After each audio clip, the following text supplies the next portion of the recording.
What is up, guys? This is Brandon Coin back, and it is May 12th, 2018. Just doing this video because pretty much when the ASICs for Equihash coins were announced, I dumped a majority of my ZenCash.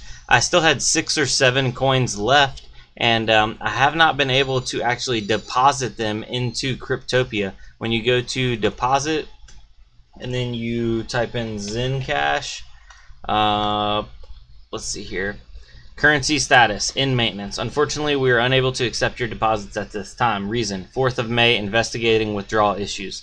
And looking through like some forums, the ZenCash forums, just 6 days ago, this guy, so from what I gather, some guy complained that the Cryptopia exchange forum said his wallet showed 30 Zen, but would not let him withdraw.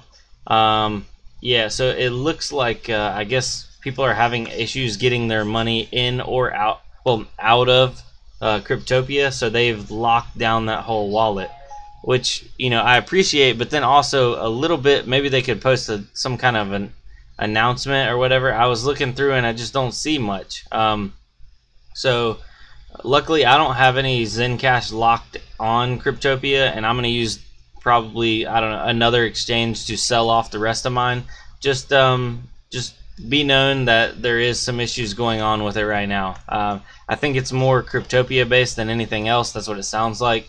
I've had nothing but good things to say about Cryptopia up until this point, and I still probably will use them in the future. But if you're trying to get rid of your ZenCash before, you know, the price falls off anymore, because I think last time I was looking at it, let's see here, I mean, everything is down right now, but ZenCash, it fell all the way to $32. Actually, it's got a little bit of a rise right now. It was at like 40, you know, somewhere in the low 40s just 2 weeks ago. But yeah, so little quick update here. Thank you guys for watching. This is Brandon, and I'll see y'all later tonight. Thank you. Adios.